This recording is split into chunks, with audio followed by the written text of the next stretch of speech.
नमस्कार, स्वागत है आपका और आप देख रहे हैं अपना यूट्यूब चैनल रीमेक एड बात। डीएलएड प्रधान शिक्षक की यूनिट 3 का सेट नंबर 5 है और इस सेट में हम जानेंगे टॉपिक व्यक्तित्व विकास के विविध आयाम, एरिक्सन के सिद्धांत का विविध संदर्भ। इस वीडियो के माध्यम से जो प्रधान शिक्षक के सिलेबस में यूनिट 3 है, ये हम जानेंगे और एरिक्सन के बारे में हम लोग जानेंगे, उनके सिद्धांत के बारे में जानेंगे। पहला प्रश्न आपके स्क्रीन पर है और यह है एरिक्सन का जन्म कब हुआ था? 1902, 1802, 1994, 1724, उपरोक्त में से कोई नहीं या एक से अधिक। तो एरिक्सन का जो जन्म हुआ था आपको 1902 में हुआ था और जर्मनी में उनका जन्म हुआ था। आइए थोड़ा डिटेल हम एरिक्सन के बारे में जानेंगे। हमने अभी जाना एरिक्सन। एरिक्सन इनका पूरा नाम क्या है? एरिक एरिक्सन, और जन्म हुआ था 15 जून 1902 को और इनकी मृत्यु हो गई 12 मई 1994 को। जन्म जर्मनी में हुआ था। ये एक विश्लेषक थे। इन्होंने मनोसामाजिक विकास का सिद्धांत दिया था। ये हमें ध्यान रखना है। प्रश्न इस तरह से आ सकता है कि मनोविकास का सिद्धांत किसने दिया था, और उसमें आपका एरिक्सन का नाम रख दिया जाएगा। तो इससे हमको ये जानकारी हमें प्राप्त होनी चाहिए और हमें याद रखना है कि मनोसामाजिक विकास का सिद्धांत एरिक एरिक्सन ने दिया था। आइए देखते हैं इनकी कुछ प्रसिद्ध रचना।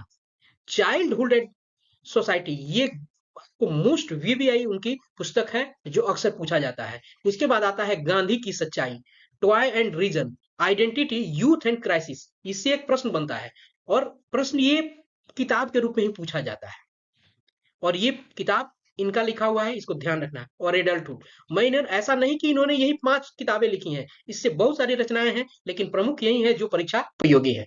आगे देखते हैं। दूसरा प्रश्न है, फ्रायड ने व्यक्ति के मनोलैंगिक विकास के संदर्भ में मुख्य रूप से कितनी अवस्थाओं का उल्लेख किया है? अब आप कहेंगे हम पढ़ रहे हैं एरिक्सन को और यहाँ फ्रायड क्यों लाया गया है, हम आगे बताएंगे। यहाँ ये जानना है प्रश्न में कि फ्रायड ने व्यक्ति के मनोलैंगिक विकास के संदर्भ में मुख्य रूप से कितनी अवस्थाओं का उल्लेख किया है? 3, 4, 5, 6। तो उत्तर हमारा बनेगा सी। सी यानी 5।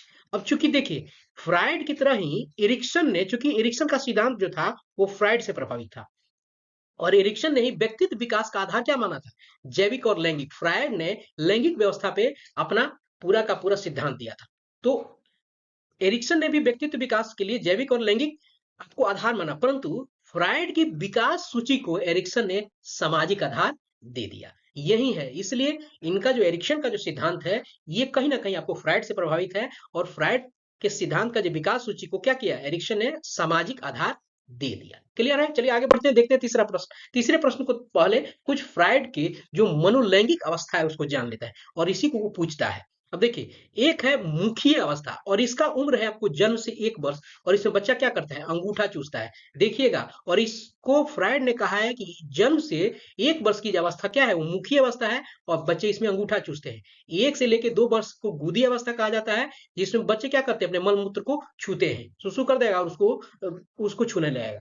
उसके बाद है 1 से लेके 3 वर्ष को लैंगिक अवस्था क्या कहा जाता है और इसमें लैंगिक अंगों को बच्चे स्पर्श करने लगते हैं अपने। उसके बाद है एक अदृश्य अवस्था, ये 6 वर्ष से लेकर 13 वर्ष तक का है और इसमें लैंगिक भावनाओं का नियंत्रण होता है और ये प्रश्न पूछता है, पहला वाला, चौथा वाला ये प्रश्न आता है। उसके बाद 5वां वाला भी, जननेंद्रिय अवस्था किसको कहा जाता है, किशोरा अवस्था को कहा जाता है। इसमें क्या होता है, विषम लिंगियों के प्रति आकर्षण पैदा होता है, यानी लड़का को लड़की के प्रति, लड़की को लड़का के प्रति आकर्षण पैदा होगा और इसीलिए इस अवस्था को कहा जाता है आंधी तूफान का और बहुत अव्यवस्थित अवस्था होती है ये। चलिए इसी में मैं की भावना उत्पन्न होती है। आइए देखते हैं, एरिक्सन ने व्यक्तित्व विकास के कितने चरणों की व्याख्या की? 4, 6, 8, 10। आइए देखते हैं क्या है उत्तर। उत्तर है इसका सी, 8। एरिक्सन ने व्यक्तित्व विकास के 8 चरणों की व्याख्या की। व्यक्तित्व विकास के कितने चरण? 8 चरण। हम इसको देखेंगे। आइए देखते हैं वो चरण कौन कौन से। पहले शैशवावस्था, प्रारंभिक बाल्यावस्था, खेल अवस्था, स्कूल अवस्था, किशोरावस्था, तरुण यानी युवा वयस्कावस्था, मध्य वयस्कावस्था और आपको प्रौढ़ावस्था। अब मैं आपको बता दूं ये 8 है। इस यूनिट से, यहीं से, इन्हीं 8 में से प्रश्न आता है। कैसे प्रश्न पूछ देता है कि पहल शक्ति बनाम दोषिता को एरिक्सन ने कौन सी अवस्था माना है। वो पूछ देगा कि खेल अवस्था में कौन से आपको व्यक्तित्व विकास आता है। इस तरह से प्रश्न बनते हैं, यानी शैशवावस्था में विश्वास और अविश्वास का आपका जो मनोसामाजिक विकास होता है, भावना उभरती है। प्रारंभिक अवस्था में स्वतंत्रता तथा लज्जाशीलता होती है। खेल अवस्था में पहल शक्ति बनाम दोषिता होता है। स्कूल अवस्था में परिश्रम बनाम हीनता होता है। किशोरावस्था में अहम पहचान बनाम की आपको मनोसामाजिक आपको एक संवेग मन में आता है और इस अवस्था में इसका विकास होता है। उसके बाद है तरुण अवस्था यानी वयस्कावस्था, घनिष्ठता बनाम अलगाव का होता है। मध्य वयस्कावस्था सक्रियता बनाम निष्क्रियता होता है और प्रौढ़ावस्था में अहंग निष्ठा बनाम होता है। इसमें जो किशोरावस्था को जो एरिक्सन ने माना है ना, वो माना है 12 से 20 वर्ष तक माना है। उसी तरह आपको स्कूल की अवस्था आपको उसके पीछे माना है। ऐसे ही करके ये अक्सर इसी से प्रश्न आते हैं और इसी मनोसामाजिक की 8 अवस्थाओं से प्रश्न बनते हैं। ये देखते हैं, उसमें से एक प्रश्न हमारे सामने है। एरिक्सन ने किस अवस्था को स्कूल की अवस्था का अभी हमने बताया? स्वतंत्रता बनाम लज्जाशीलता, पहल शक्ति बनाम दोषिता, परिश्रम बनाम हीनता, अहम बनाम भूमिका। ये ऐसे ही प्रश्न बना के आता है और एरिक्सन को अगर पूछेगा उसी को उसने बताना है। तो ये सी जो है परिश्रम बनाम हीनता, इसी को एरिक्सन ने आपको स्कूल की अवस्था माना है। आइए देखते हैं आगे। एरिक्सन ने व्यक्तित्व विकास के लिए किन किन कारकों को के महत्व पर बल दिया? सामाजिक, मानसिक, नैतिक या व्यवसायिक? तो उत्तर देखते हैं, इसका उत्तर क्या है? इसका उत्तर है ये सामाजिक। मैंने अभी आपको बताया फ्रायड में क्या इन्होंने जोड़ दिया, सामाजिक आधार जोड़ दिया था, तो इन्होंने इस कारक पे आपको बल दिया था, वो कारक था सामाजिक। आगे देखते हैं। एरिक्सन के अनुसार शैशवावस्था का काल क्या है? जन्म से 1 वर्ष, जन्म से 2 वर्ष, जन्म से 3, जन्म से 4। तो एरिक्सन के अनुसार आपको शैशवावस्था का काल जो है आपको जन्म से 1 वर्ष का है। चलिए आगे देखते हैं। एरिक्सन के अनुसार शैशवावस्था में बच्चा विश्वास बनाम अविश्वास के द्वंद का समाधान ठीक ठीक ढंग से कर लेता है। इसमें उसमें कौन सी एक विशेष मनोसामाजिक शक्ति विकसित होती है? तो वो क्या है? आत्मविश्वास, आशा, संयम या सम्मान। यानी बच्चा जो है, जो शैशवावस्था में जो आपका विश्वास बनाम अविश्वास का द्वंद है ना, उसको समाधान तो कर लेता है और ठीक ठीक ढंग से कर लेता है। तो इसमें कौन सी एक विशेष मनोसामाजिक शक्ति जो है वो बच्चे में उत्पन्न होती है? तो उसका उत्तर आपको हो जाएगा बी, आशा। ठीक है, ये आशा एक प्रकार का सामाजिक आपको उसमें एक मनोशक्ति मिलती है मनोसामाजिक, जिससे वो क्या करता है, विश्वास और अविश्वास जैसे द्वंद से वो आपको निकल जाता है। और आशा में क्या होता है, किसी के प्रति वो उम्मीद लगाए होता है। बच्चा ऐसा ही होता है, छोटे बच्चों का जल्दी लगाव किसी से हो जाता है। इरिक्सन के अनुसार जब बच्चे को स्वतंत्र नहीं छोड़ा जाता तो उसमें किस तरह के भाव उत्पन्न होने लगते हैं? इरिक्सन के अनुसार लज्जा शक्ति, व्यर्थता, अपने पर शक, आत्महीनता। तो यहाँ होगा क्या, ये सारे के सारे जो है इसके उत्तर है। यानी इरिक्सन के अनुसार बच्चे को स्वतंत्र नहीं छोड़ा जाता तो इसमें यही आपको ये भाव उत्पन्न हो जाते हैं। लज्जाशीलता भी, व्यर्थता, अपने पर शक, आत्महीनता, ये सारे के सारे भाव उसमें उत्पन्न हो जाते हैं। आइए देखते हैं नवा।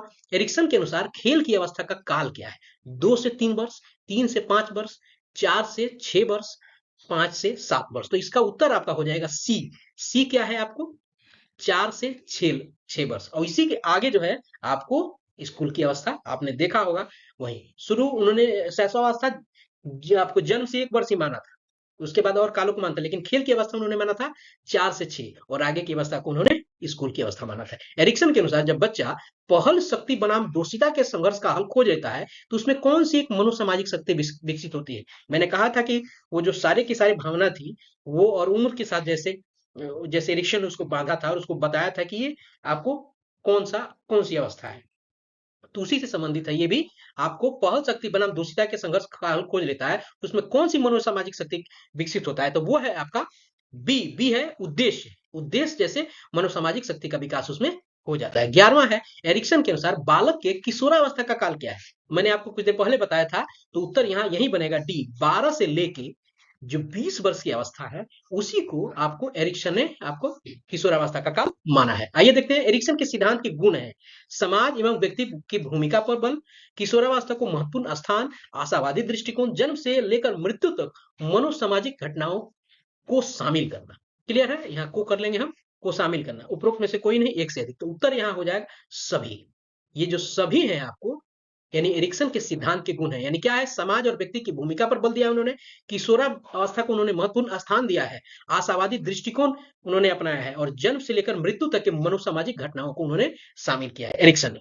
एरिक्सन के मत में प्रत्येक मनोसामाजिक अवस्था में 3 आर होते हैं। वो कौन कौन से हैं इसमें से देखना है, रिचुअलाइजेशन, रिचुअल, रीइंफोर्समेंट या रिचुअलिज्म। तो इसमें ये जो देखिएगा ये सारे में सारे रिचुअल आपको जुड़े हुए हैं, इसमें यह सी नहीं होगा, यानी इसमें ई ऑप्शन आपका होगा। और ई ऑप्शन में आपका इसमें उत्तर कौन कौन सा आर हो जाएगा? ए वाला आर हो जाएगा, बी वाला आर हो जाएगा और डी वाला, यानी यह वाला नहीं होगा। तो उनके जो मनोसामाजिक अवस्था में रिचुअलाइजेशन होता है, रिचुअल होता है और रिचुअलिज्म शामिल होता है। तो आज के वीडियो में एरिक्सन के सिद्धांत के अनुसार आपको इतना ही था। मिलते हैं जल्दी ही आपको बॉल्बी और कोहलबर्ग यानी जो बचे हुए आपको जो भी यूनिट में आपको टॉपिक्स है उस पे। तो अभी तक के लिए इतना ही, मिलते हैं जल्दी ही। धन्यवाद, अपना ख्याल रखिए। अभी तक आपने लाइक नहीं किया है तो वीडियो पसंद आया है या और अभी तक आप देख रहे हैं तो यानी वीडियो आपको पसंद आया है तो लाइक कीजिए, लोगों के साथ शेयर कीजिए। धन्यवाद, जय हिंद।